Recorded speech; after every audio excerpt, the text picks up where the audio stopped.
right, we've got 2 blueberries heading west, and that's our boy. You get that? Yeah, I got him. Right place, right time. You got the range? Get up! That is 480, and I would hold 6/10 for wind. I'm gonna hold 7/10. A little more wind out there. All right, on you.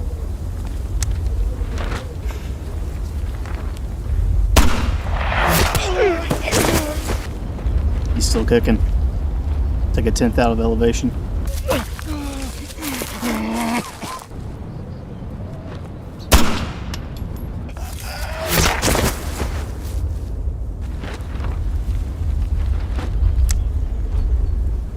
That's a collateral, right?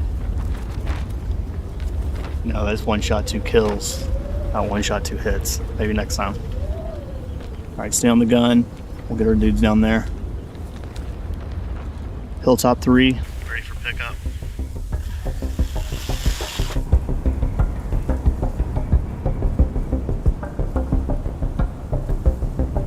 Civilians generally have a hard time acquiring crew-served weapons, a large mechanized force, or having air power, but what we do have is over 400 million firearms in the United States. So if we were to lean into our strengths, what would that look like? Well, I can tell you what it wouldn't look like. 4 or 5 guys all rocking the exact same equipment, like 11.5 rifles and the same gear on their plate carriers. We're gonna need a little bit of diversity inside of our capabilities and the tools that we would be using. You see, if just 1 guy out of every 5 was able to observe, range, and shoot out to 700 yards, that would greatly increase the capability of that team. And I know that a lot of us, ourselves included, had a preconceived notion of what recce was. You know, it's a style rifle or it's being a sniper, but it is so much more than that. So today we're going to cover one of the things that we see as a gap in this conversation, which is observation, information gathering and intelligence, and how to be more than just a normal rifleman behind a scope. Now, I know we all have this preconceived idea about what a civilian sniper or civilian recon guy should be. But the fact of the matter is it comes down to 2 things. Number 1, it is not as glamorous or as high speed as what people make it out to be. And number 2, taking the shot is just the tip of the iceberg. Let's get into it. So first we have to talk about observation and information gathering. You have to think about it this way. Before you or anyone in life does anything, you ask yourself some basic questions, whether you know it or not, like when do I have to be there? How long is the drive time? Who's going with me? When are we gonna be back? And this is just standard operating procedure for everyone subconsciously, but man, if the power is down, if roadways are blocked, or even worse, if someone's shooting at you, the requirement for that information to be precise is magnified. So if you're actually going to be taking a step further into being an asset in this whole world, you're gonna need to pick up some new skill sets. Some things like learning to observe, drawing maps, reading maps, and then passing that information on to others as well. So here are 2 things you can practice. Number 1, learn to remember. Okay, sounds silly because it's actually kind of hard to remember. So number 2, learn how to draw and take notes. You know, our phones and technology have made this kind of like a thing of the past. Like drawing skills, by and large, people don't have anymore. But being able to draw what you see and be able to hand that off to somebody else is a really big deal. And this is something that they actually do in a lot of training. So I remember watching Surviving the Cut back when I was growing up, and there was an episode on the Marine Scout Sniper program, and they would train those trainees to sit on a hillside and just observe. Or maybe they would lay out a tarp with a lot of oddball items on the tarp. And the goal of the game was to remember as much detail about as much items as possible, just from memory. They'd cover that tarp or they'd turn someone back around from that hillside and ask very detailed questions like, how far do you think that tree was? How many rocks were under that tree? Do you think that the rocks were big enough that a human could hide behind it? And that starts to train you to observe well. And this is also something that technology has taken away from us as humans. We spend so much time staring at our phone as we're going about life, we may not even recognize, hey, they're doing work off the highway and they're probably going to be causing a traffic jam over the weekend or at a certain time. Here's a great example of someone who sucks at this. So I was watching House of the Dragon with my wife, and there's an episode where one of the dragon riders is flying over an open field and spots a bunch of enemy troops on their way to, like, you know, conquer a castle or something. And she breathes fire at them, they run into the tree line, then she goes back and she reports on her findings. And what does she say? Oh, I saw Kristen Cole with his dudes going into a tree line. Really? That's all you had to say? How many guys was with them? What kind of armor did they have? What kind of weaponry did they have with them? What direction were they headed? Well, I don't watch degenerate content like that. I only watch upstanding, wholesome content, like The Boys. I'm stronger, I'm smarter, I'm better. Regardless, that is a perfect segue into a salute report. Ah, yes, the salute report. Not that kind of salute, Nick. S-A-L-U-T-E, like a salute. All right, so what is the salute report? Well, using that acronym, we can start to remember the things that we're going to be gathering when observing someone or something. And you can apply this to deer hunting as well. So, size. How many people or deer are actually out there? Activity. What are they doing? Well, they're headed this way, or they're bedding down for the night. Location. Where are they?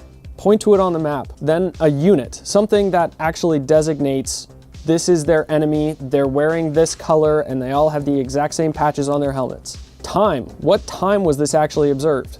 Oh, a week ago. Great, that doesn't help us much. And finally, equipment. Oh, they all have 11.5 rifles. Be strange for deer. The equipment is another really big designator that can also tell you what their capabilities may be, and that's why that observation is really important. Observation equipment. One of the most overlooked items, especially for dudes in our space, like tactical guys, is the binocular, because it's not cool, it's not fancy, it's not high speed.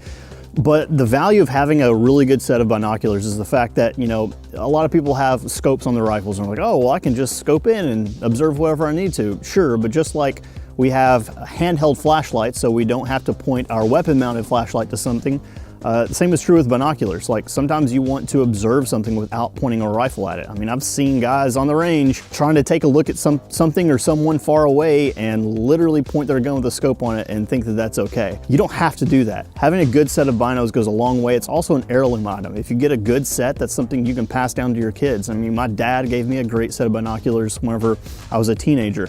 You can go fancy, you can go cheap, but all I would say is make sure that the glass clarity is like top notch, because one of the cool parts about these loopholed ones, which there's a lot of different brands that make good ones. This is a much more expensive one. It has a rangefinder built in, but I can tell you this, at even 800 meters, I can see and I can get a crystal clear a picture of someone, and I can tell whether or not their eyes are open or closed. I mean, that kind of clarity is what you really want. And if you're working in a team, having someone on glass looking at things, spotting things for you, calling stuff out, giving you information goes a very, very long way. The magnification, hey, you go with what you need for the environment that you live in, but you can go medium, you can go low, or you can go, you know, the big chunky boys and really get some serious magnification in there. The other cool thing about binos is if you're just out scouting or observing, they don't look tactical, like they don't look threatening. It's not like having like a spotting scope or something like that. So that's if you're trying to maintain a lower profile or look like a normal person and you're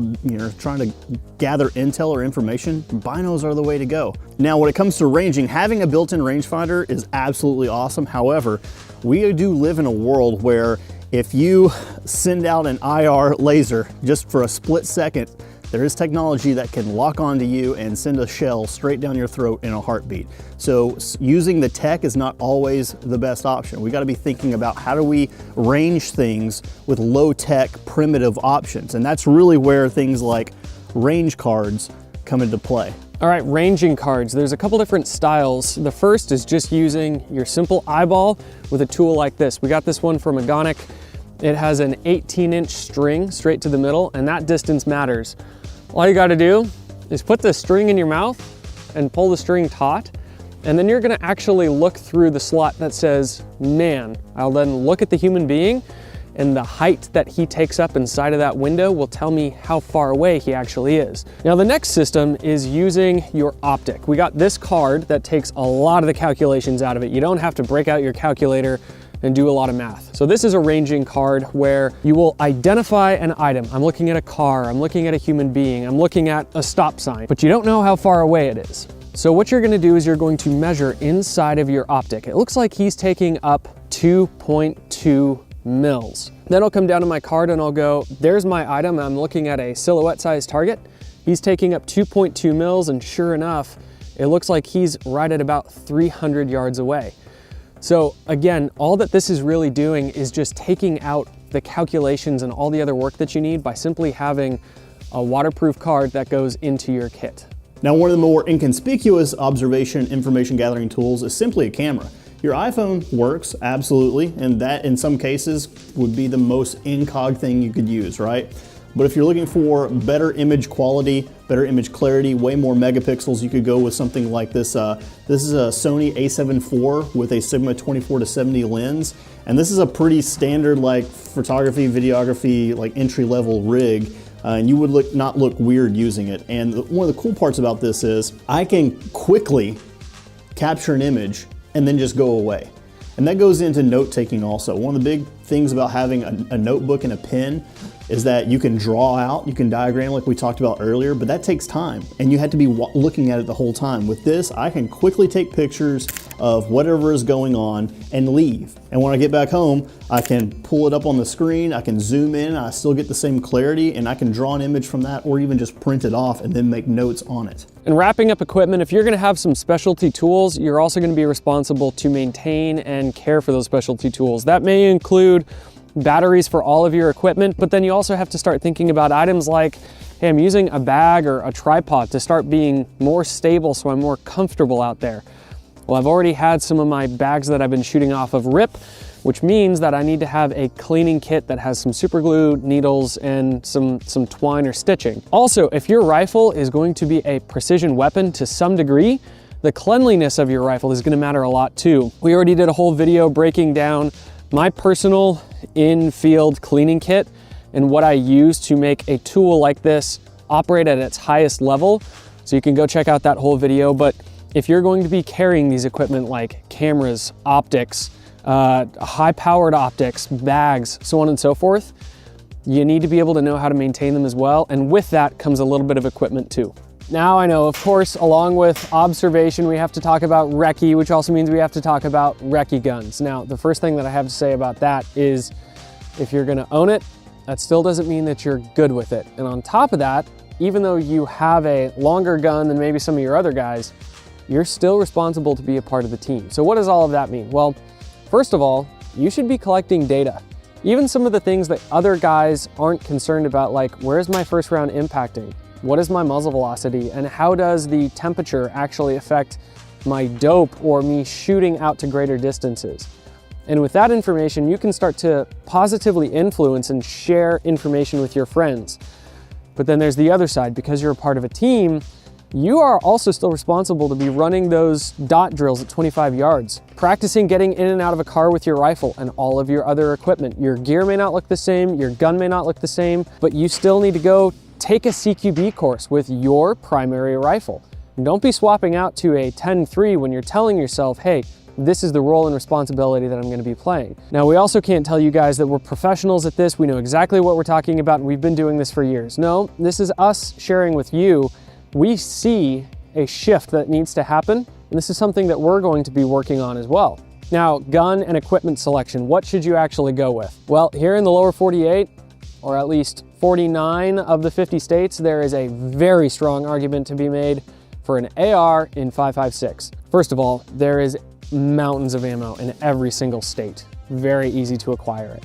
Secondly, parts, mags, and accessories, they do wear out over time, and if you do need to acquire more, I don't want to have to go find parts for a SCAR rechambered in 6 ARC that's then taking only SCAR mags when I could just go trade goods or services for extra magazines, a recoil spring, or any of the above.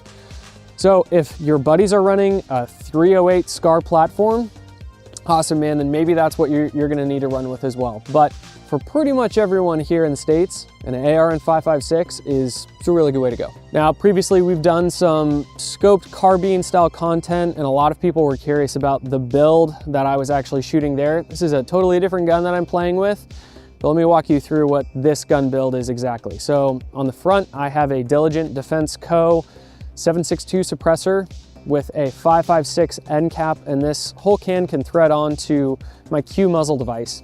Then I have an 18-inch stainless steel Daniel Defense barrel, the rifle length gas system, 1 in 7 twist, a Daniel Defense quad rail, and then I have a BCM upper, I have a ZevTech lower, it's just one that I had in the safe, and then a Magpul stock that locks up really nice to the buffer tube. The Leupold Mark V optic has been tried and true for me for years. I have a Flatline Optics level up there so I can actually get my gun level when I'm shooting. The bipod is a Harris bipod with 419 accessories that I can easily take that bipod on and off as need be.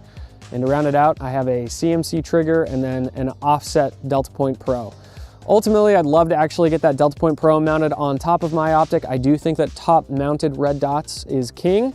I just don't have a mount for it yet. So I'm responsible to be good with the equipment that I have on hand, not ignore it until I actually get the items that I want. And clearly, guys, this is very entry-level stuff. You're probably thinking, man, these guys didn't even cover concealment, Drone recon, personal camouflage, ghillie suits, hide sites in a wooded area, urban hide sites, shooting theories like max point blank range and speed drop, designated marksman, and then doing all of these things in different temperatures like the snow versus the desert. thermal signature reduction, and anti-drone tools. And that list could go on, but all of these things exist inside of its own ecosystem of a well-prepared citizen who is capable of observing, noting, taking shots if need be, and then getting away while working along with another team to protect and defend themselves and their family.